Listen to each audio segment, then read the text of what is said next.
Bonjour à tous, merci de nous retrouver dans ce nouvel hebdo. L'émission se met à l'heure de l'été, c'est la dernière de la saison. Alors vous le voyez, il y en a qui ont de la chance, ils sont dans la fraîcheur. On va parler tout de suite des activités à faire tout cet été sur la communauté d'agglomération. C'est parti.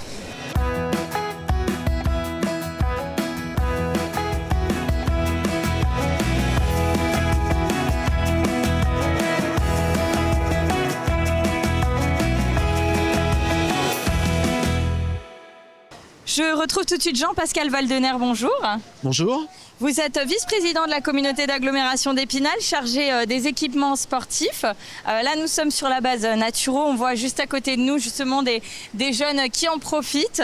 En été, cette base Naturo, elle accueille le public et c'est vraiment un lieu qui est très prisé. Il y a beaucoup d'activités ici à faire. Aujourd'hui, il y a beaucoup d'activités qui est fait aussi bien pour les gens néophytes, pour les débutants, mais également pour les expérimentés.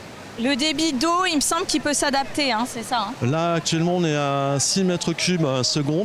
On peut monter jusqu'au niveau 3, pour les experts, jusqu'à 12 mètres cubes par seconde.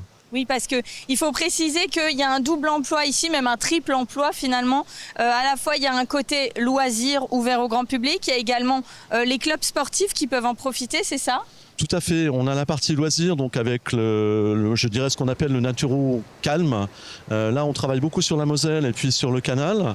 On peut faire du paddle, on peut faire du kayak. Voilà, donc ça, c'est des choses qui sont à la portée de tout le monde.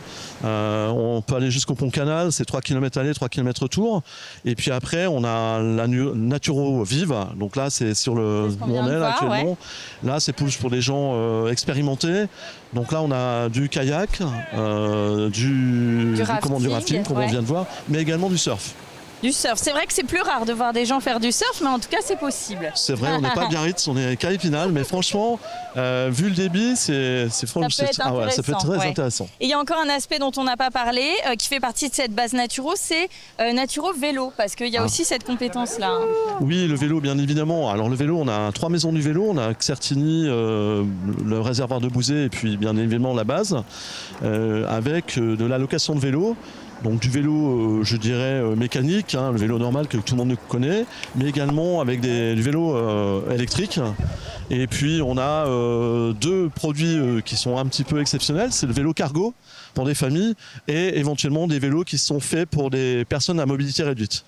Donc ça s'y prête bien parce qu'ici, il faut quand même préciser qu'il y a des voies vertes vraiment là qui démarrent du port. Tout à fait, tout à fait. Alors pour le développement du territoire, c'est très important puisqu'aujourd'hui, par exemple, les familles qui viennent en vacances dans la région peuvent prendre un forfait justement pour lier vélo et kayak ou rafting ou surf pour les meilleurs. Et donc je disais également un volet sportif donc dédié au club là de kayak d'Épinal, mais également ouvert aux sportifs qui viennent faire ici leurs entraînements. Même c'était le cas d'ailleurs pour les JO. Tout à fait. Là on va avoir une grosse rencontre. Le GESN, donc le club local, donc organise une grosse manifestation du 5 au 9 août avec la venue de 300 athlètes donc qui viennent de l'Europe complète. Alors c'est un gros avantage, un gros atout parce que ces gens-là viennent de loin et vont être en amont 1 ou 2 semaines avant pour pouvoir s'entraîner.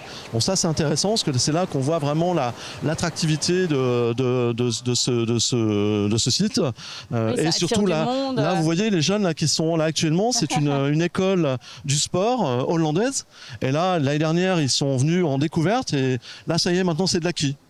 Ouais, donc voilà, c'est aussi ça, c'est le bouche à oreille. Les gens trouvent. C'est vrai que c'est un site qui est très moderne, qui est aux dernières normes. On n'en trouve pas beaucoup des sites comme ça. Aujourd'hui, c'est 3 sites en France. Ouais. On en fait partie. Bon, le GSN a toujours été un club très coté au niveau national, mais au départ, c'est vrai que c'est plutôt un bassin d'entraînement, mais derrière, on a su créer sur ce bassin d'entraînement un bassin loisir. C'est-à-dire pour tout le monde, pour ces découvertes. Je vous invite à y aller. Franchement, vous passez un très bon moment. J'ai un peu peur de l'eau parfois, donc je ne sais pas si je suis le bon public.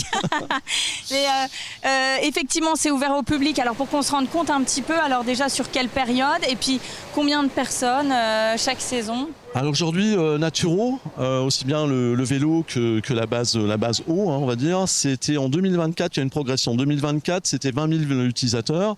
2025, 26 000 utilisateurs. Et là, par rapport à la proportion et par rapport au chemin qu'on fait, ça serait éventuellement 30 000 utilisateurs pour 2026. On l'espère, mais on est vraiment, quand on dit ça, on est quasiment sûr déjà. En tout cas, c'est ce qui permet aussi d'amortir les frais de fonctionnement ici. Bien évidemment, plus on a d'utilisateurs, on va justement descendre le déficit.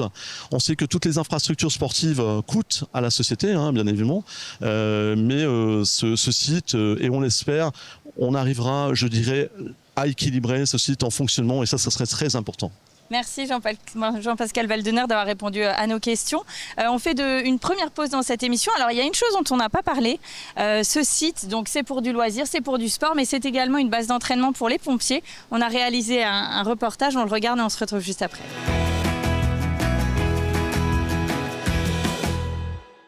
Alors là, il faut qu'il soit précis sur les trajectoires. C'est essentiel qu'il y ait une bonne communication pour qu'il puisse s'arrêter au bon moment et éviter les obstacles. Et le bassin d'eau vive Naturo d'Épinal n'en manque pas d'obstacles. Là où s'entraînait ce mardi, sur ces images assez étonnantes, mais pas inédites, une douzaine de sapeurs-pompiers vosgiens dans le cadre d'une formation Code 2, comprenez conduite d'engins hors chemin. Ces engins sont faits pour, à la base, les feux de forêt, on va dire, mais avec le risque d'inondation qui est de plus en plus prenant, on a développé ces utilisations de véhicules qui aujourd'hui sont incontournables dans le cadre des inondations. Et donc, là, ce plateau sert à former nos conducteurs. Des conducteurs qui, durant cet exercice précis, sont guidés par des sauveteurs aquatiques, comme s'il s'agissait de conditions réelles. La difficulté, c'est surtout de voir les risques pour pas qu'un camion se retrouve dans une mauvaise posture. Tout ce qui est inondation, les eaux sont quand même très chargées, remplies de bouts de bois, de cailloux. Et du coup, nous, on essaye d'être un peu les yeux au plus proche pour les conducteurs. Là où généralement des spécialistes de canoë-kayak s'y retrouvent, tant pour des entraînements qu'en compétitions nationales et internationales, mais aussi le tout public pour des activités de loisirs, ces manœuvres peuvent certes sembler insolites, mais ce bassin d'eau vive a été à l'origine spécifiquement pensé pour cela. À Huxenier, on devait construire un plateau technique risque inondation. Et l'alignement des planètes a fait qu'au même moment, la CAE voulait créer un stade d'eau vive. En France, beaucoup les pompiers s'entraînent aussi sur des stades d'eau vive, mais qui ont été aménagés après construction. Les sapeurs-pompiers vosgiens s'entraînent 5 à 6 fois par mois sur cette structure nautique unique en France de 200 mètres de long pour 10 de large. Mais il n'y a pas que, depuis ce mercredi et pour 3 jours, ce sont cette fois des Ardennais qui, comme l'an dernier, ont investi le site pour d'autres exercices. Alors là, on est à 8 mètres cubes secondes. On voit bien toutes les techniques mises en place par les sauveteurs pour pouvoir récupérer des victimes ou accéder à des victimes sur des situations particulières, genre maison, véhicule. Avec les crues soudaines et torrentielles qui se multiplient, ces formations sont plus que jamais utiles. Elles sont encadrées par le SDIS des Vosges et ils viennent de toute la France mais aussi de pays limitrophes, Belgique, Luxembourg, Suisse. L'Allemagne semble également très intéressée.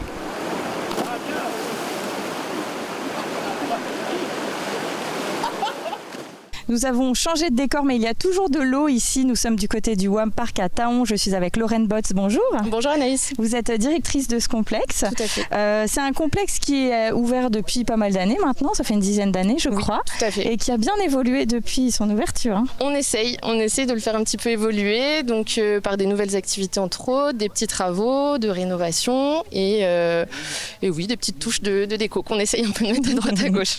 Donc maintenant, WAM Park appartient au groupe La Belle Montagne. Il me semble que WAM Park, c'est quelque chose, c'est une franchise en fait, on peut dire. Je ne sais pas si c'est comme ça qu'on dit. Alors c'est pas tout à fait une franchise, mais il en existe plusieurs en France. Voilà, tout à fait. Alors expliquez-nous un peu ce qu'on va trouver ici comme activité. Alors on va peut-être commencer par ce qui est juste derrière nous, vraiment le côté téléski, voilà. Alors, voilà, on peut faire tout un tas de choses, alors, pas que du ski nautique. Tout d'abord, on commence par la planche à genoux, donc qu'on appelle le kneeboard. Ça permet vraiment aux débutants de s'habituer autour du lac, la tension du câble, faire ses premiers virages, etc. Ouais, parce que c'est dur, il me semble. Ouais, les premiers départs peuvent surprendre un petit peu, donc on préfère la planche à genoux. Et puis quand ça se passe bien, un tour suffit. Et ski nautique, c'est bien de passer par le ski nautique et ensuite de faire du wakeboard si c'était l'intention initiale. Sinon, on peut très bien s'arrêter au ski nautique aussi. Finalement, c'est un peu tous les niveaux. Comment ça se passe? Il y a des experts. On essaie, voilà, tout à fait. Alors, il y a des experts. On essaye aussi beaucoup d'attirer des débutants, parce que c'est un sport où on n'a pas l'impression comme ça, mais que tout le monde peut essayer de faire et y arriver et prendre du plaisir. Donc, on propose notamment le matin, le samedi, le dimanche matin, une vitesse réduite, donc qui va permettre vraiment aux débutants de s'initier plus simplement. Et on propose en plus la repêche bateau. Donc, la repêche bateau, ça permet qu'on vienne vous rechercher chercher en bateau si vous tombez un petit peu loin, puisqu'on a un tour de lac qui est quand même assez grand. Parce qu'après, en fait, en gros, on nage pour revenir. On nage un petit peu et on marche. donc, oui, voilà, parce qu'il y a des pontons en fait, qui font tout le long. Donc le principe, c'est qu'on grimpe dessus et on revient. Alors, donc il y a cet aspect-là, mais il y a aussi à côté de nous, on est en train de passer tout ce qui est water game. Expliquez-nous un peu le concept. Exactement. Donc des structures gonflables sur l'eau, donc vraiment pour tous les âges. C'est pas uniquement pour les enfants. Vraiment, il n'y a pas de limite d'âge et on en accueille tous les jours. Donc c'est un petit parcours. On peut le faire en parcours du combattant, on peut le faire chacun à son niveau et 1 heure, 2 heures ou même la journée pour les plus motivés. Donc on parlait au départ du fait que vous avez beaucoup évolué, vous proposez régulièrement des nouvelles choses. Là, il me semble que vous proposez de nouveaux services, du pédalo, c'est ça ? Pédalo, voilà, qui sont juste derrière nous. Donc ça permet d'avoir une activité pour les gens qui n'ont pas forcément envie d'aller dans l'eau. C'était le but aussi, en famille, pour des personnes plus âgées ou même des tout petits. Parce que c'est vrai que les structures gonflables commencent à partir de 5 ans. Ouais. Et pour les plus petits qui veulent aller sur l'eau avec les parents, ça peut être tout à fait sympathique.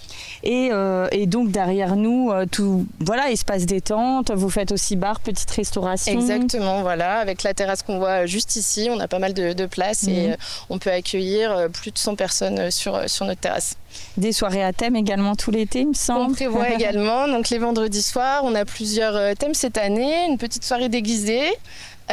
Sur le thème des bronzés et ensuite du ski, non, quand même pas. Alors ce sera au choix de chacun. Chacun peut se l'approprier comme il veut et ensuite on va faire les soirées aussi, notamment pour la Coupe du Monde avec les matchs qu'on propose exactement sur notre terrasse.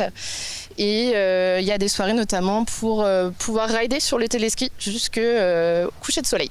Ah, c'est chouette, qui se couche très tard en ce moment. De plus en plus, on en profite, on pourra rider plus longtemps. Si on devait parler un petit peu d'affluence, combien de personnes ? Alors, vous êtes ouvert sur une période donnée, j'imagine que là, c'est quoi ? C'était du mois d'avril, mai Alors, on a ouvert mi-mai, le 14 mai pour le week-end de l'Ascension, qui a été plutôt, pour le moment, un petit peu tranquille, puisque la météo ne le permettait pas forcément. Oui. Et puis, une montée en puissance assez rapide, puisque la météo, on a eu un beau mois de mai. Ouais. Et là, qui continue en juin, donc on continue et on accueille plus de 1000 personnes à peu près sur des grosses journées. Je rappelle qu'il y a, donc on a accès par activité peut-être à la journée, il y a des abonnements, comment ça marche ? Oui, plusieurs possibilités. À la journée en illimité, donc on peut faire structure gonflable, téléski en illimité sur toute la journée, soit prendre 1 heure de téléski, 1 heure de structure gonflable ou chaque activité une par une. On a vraiment différentes formules pour tout le monde et passer la journée ici avec le snack qui propose de la restauration.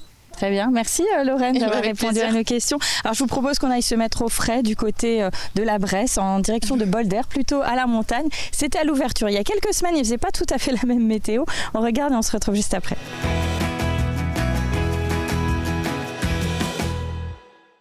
Ouais, super! Envie de bouger, sauter, grimper et voler, c'est à Bolder à la Bresse que ça se passe. Ici, la belle saison a débuté le 4 avril dernier. Et pour ces congés de printemps, les vacanciers sont déjà au rendez-vous, souvent venus en famille pour partir à l'assaut des parcours d'acrobranche au cœur de la forêt vosgienne. Ça s'est bien passé, j'ai testé la tyrolienne, mais il y avait aussi une chose que j'avais pas encore, c'est où tu marches sur les bûches. Et voilà, Jules était devant, moi la dernière. Quand j'ai fait le premier pont, je me suis dit je vais m'arrêter. Je vais descendre, j'arrivais plus à avancer. C'est la première fois que j'ai essayé et j'ai vraiment aimé. Ouais, pourquoi ? Parce que c'est sensationnel. Je découvre un parc d'aventure absolument fantastique. C'est impressionnant. On va essayer de rester groupés. Alors on a entendu que les Vosges c'était quand même un endroit où on pouvait vraiment être vite dépaysé de la ville, on va dire ça, et super expérience. Franchement, pour les enfants, pour les adultes, génial. Pour les responsables de Bolder, le démarrage d'une saison, cela se prépare. Une 50aine de salariés déjà mobilisés. Ils seront jusqu'à une 100aine en été. Avec ce fil rouge, la sécurité. Pour la tyrolienne, je vais vous demander de regarder s'il n'y a personne sur le câble et à l'arrivée du câble avant de vous lancer. D'accord ? Ça commence par une préparation de tout ce qui est matériel. Donc on va venir tout remettre en place, tout revérifier en termes de sécurité, tout remettre à neuf. Ensuite, ça passe par les formations. Nous, on a 11 nouvelles personnes qui ont été formées cette année pour être OPH, donc opérateur de parc acrobatique en hauteur. Autre enjeu cette année, continuer à innover pour attirer toujours plus de visiteurs. D'ici la fin du mois, un tout nouvel espace viendra compléter l'offre du site.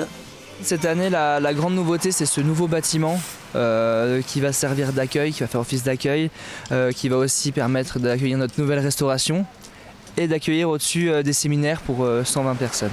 Avec les beaux jours, la fréquentation devrait naturellement grimper, mais dans un contexte économique incertain, marqué par des problèmes de pouvoir d'achat et la hausse du prix des carburants, une question se pose, la destination Vosges peut-elle en pâtir ?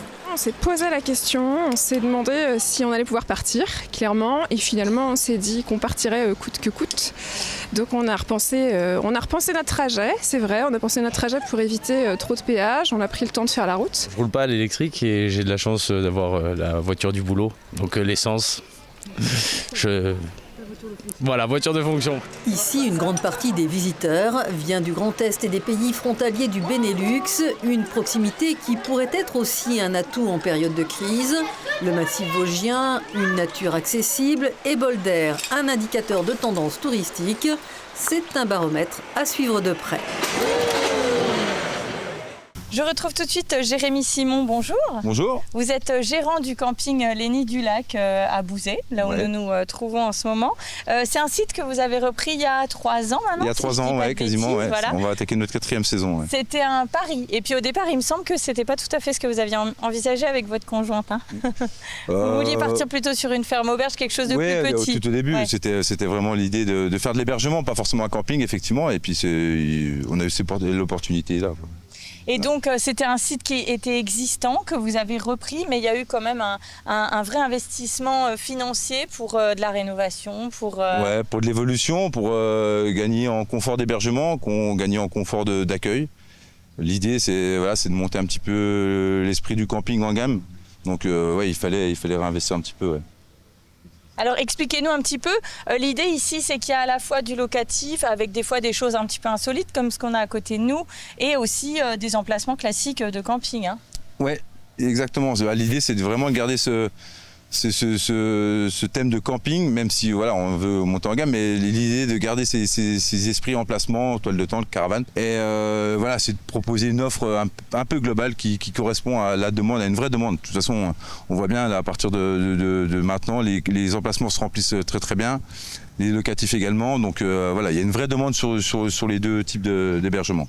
C'est quoi le profil des clients globalement, disons plutôt sur l'été, parce que là on entre dans la période estivale? Ouais, alors sur l'été c'est vraiment la famille, typiquement c'est vraiment la famille, famille avec des enfants qui vont de 10 à 15 ans, voilà, ou même un peu plus jeunes les enfants, mais on est typiquement sur l'esprit famille, les gens ils viennent chercher le calme, la nature, et puis l'esprit un peu familial de ce qu'on a voulu mettre en avant dès le départ et sur l'accueil des gens, quoi.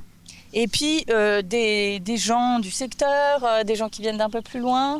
Eh ben, on a un peu de tout, mais bizarrement, ouais, c'est ça qui est fou, c'est qu'on a la grosse partie de la clientèle, c'est du Grand Est. Hein, on va aussi bien toucher l'Alsace qu'un peu le Nord également, et le Luxembourg, la Belgique, les Allemands, c'est ce que je disais, les Allemands beaucoup cette année, les Hollandais beaucoup, les Néerlandais qui seront là à partir du 15 juillet, là, qui vont pas mal remplir le camping. Et puis on a sur les week-ends, parce qu'on a ouvert le fait d'être ouvert l'année, on a cette clientèle du week-end qui vient des fois pas très loin, hein, de Nancy, Épinal, qui viennent passer un moment et sortir un peu ailleurs que dans la ville. Il y a une particularité quand même sur ce camping que tout le monde ne sait pas forcément, c'est que vous êtes ouvert quasiment à l'année. Alors il y a une petite fermeture pour entretien, etc. Mais sinon vous êtes ouvert à l'année. Ouais, effectivement. Ce qui est rare pour un camping. Ouais, c'est vrai. Après, et en plus, d'autant plus dans les Vosges, on n'est pas dans le massif, mais en fait c'est un vrai choix dès le départ, c'était de pouvoir offrir cette possibilité d'hébergement aux locaux surtout, voilà, qui veulent passer à d'autres moments. C'est aussi l'intérêt de faire de l'hébergement un petit peu autre du camping au départ. Et on veut aussi développer un petit peu la clientèle un peu professionnelle, c'est-à-dire séminaires et autres. Oui. C'est pour ça aussi qu'on veut rester ouvert l'année, avec l'offre restauration qu'on propose, et de pouvoir accueillir les gens à tout moment, quoi. Et c'est en ce sens que vous construisez de nouveaux hébergements, type un peu chalet, qui peuvent être attrayants aussi des périodes exactement. Exactement, c'est ça. Ouais. C'est de pouvoir se dire... un mobil-home c'est très bien, il y en a qui sont bien isolés, mais ça suffit pas. Enfin, ça reste un mobil-home. Quand il fait moins 10 dehors, c'est quand même pas très agréable. Autant un chalet, voilà, c'est vraiment quelque chose qui est isolé et on sait qu'on peut louer facilement et qu'on n'aura pas de soucis de chauffage et autres sur la période hivernale, quoi. Si on doit parler fréquentation, alors peut-être mettre en parallèle la période de l'été et à l'année, on dirait quoi? C'est deux périodes complètement différentes. Ouais. Sincèrement, c'est pas du tout le même. C'est presque deux métiers différents entre l'été complet, la grosse saison, et puis l'hiver, pour nous en tout cas, de maintenant. L'hiver, c'est de l'accueil assez régulier, c'est du court séjour. Donc voilà, c'est une nuit, 2 nuits. Donc ça demande aussi un entretien presque plus régulier, du ménage, de l'entretien tous les jours. Alors que l'été, on sait que les gens ils sont là pour une semaine, quasiment une semaine minimum. Donc c'est un autre métier parce qu'on parle plus d'animation, plus de... Bien sûr, oui, c'est vraiment le camping, quoi. Ouais, c'est ça, voilà, vraiment. Juillet-août, c'est vraiment le camping tel qu'on le connaît. Avec un remplissage, vous êtes quasi à 100% en été, hein? Je parle vraiment de la mi-août, la mi-juillet à la mi-août. Ouais, c'est ça, sur la grosse saison, on sera à 100%, ouais, quasiment. Avec des petits trous, des fois, selon la météo, c'est la météo qui dictera le reste, mais globalement, non, on est très content du remplissage de la saison. Merci Jérémy Simon, vous souhaite un bel été du coup dans ce camping. On regarde les infos de la semaine.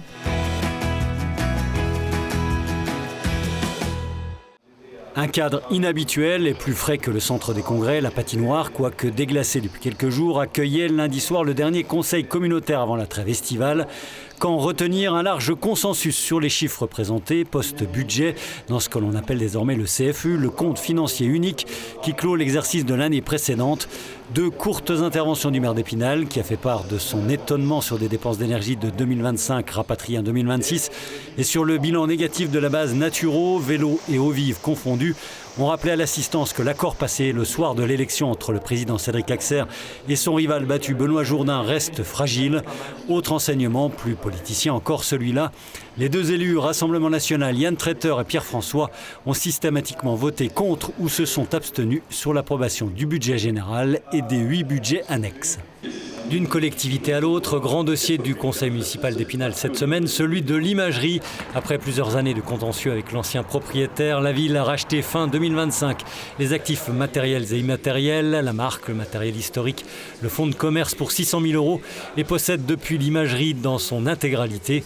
Restait à décider de son futur mode d'exploitation. Ce jeudi, le conseil a choisi le recours à un opérateur extérieur plutôt qu'à un fonctionnement en régie. Un groupe de travail a été constitué pour rédiger le cahier des charges et étudier les futures offres avec un début de contrat espéré à partir du 1er octobre, même s'il faudra avant cela réaliser des travaux de mise aux normes incendie pour un montant estimé autour de 250 000 €. À retenir également l'adoption de la charte européenne pour l'égalité des femmes et des hommes dans la vie locale à l'initiative de l'adjointe Anne-Gaëlle Filbert afin de soutenir l'égalité des genres dans les différentes actions de la ville.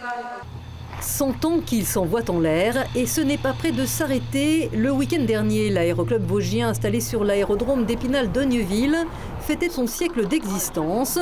3 disciplines y sont représentées, aéromodélisme, avion et ULM. Le public a pu profiter de nombreuses animations avec pour thème le monde de l'air, comme des expositions, un simulateur de vol pour avions miniatures et des baptêmes. On a testé pour vous avec Thierry l'un des 80 pilotes que compte le club, qui en forme une trentaine actuellement. Décollage pour un petit tour au-dessus de l'agglo, ambiance. J'ai le cœur maladroit, j'ai pas une mois de l'emploi pour une, toi et moi, maintenant pour mon cœur.